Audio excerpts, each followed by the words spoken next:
There's a verse in the Bible that says, as a man thinketh in his heart, so is he. Your thoughts lead to actions. Actions determine habits. Habits determine patterns of behavior. And your behavior determines the outcome of your life. So let me ask you today, what is it that you think about yourself? When you look in the mirror, do you think positively about yourself, about your life, about your outcome, about your future? Or is it negative? Is it always pessimistic? Because as you think, so you become. So if you think that you're always going to have bad opportunities, or that the successful person around you, they come from daddy's money, or that everything is luck and that you just happen to be unlucky, well, you're merely projecting that into your future and into the rest of your life. Once you've determined what you want and where you want to go, you need to input the necessary amount of energy in order to get there. If you want to go from point A to point B in a car, you got to drive. The motor's got to crank up and it's got to go. In the same way, it applies to our life. If you want to achieve success, you're going to have to pay the price. And it won't be cheap. It'll be tireless nights, long days, empty bank accounts, depressing thoughts, isolation, loneliness, tribulation, heartaches, headaches, and a lot of pain. But on the other side of pain is pleasure.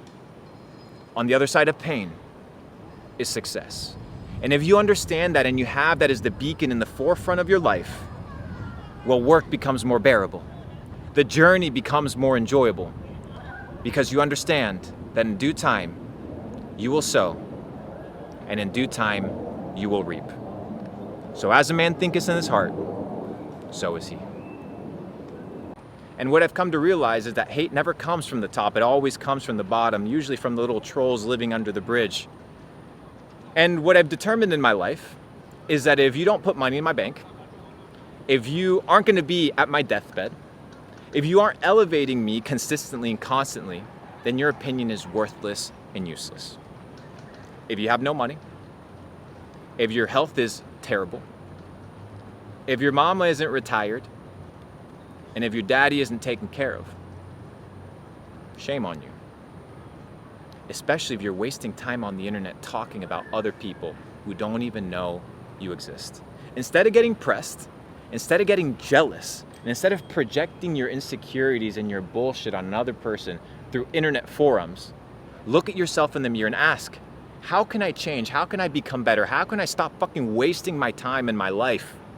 And how can I be proactive towards a better, more fruitful endeavor? My life is set.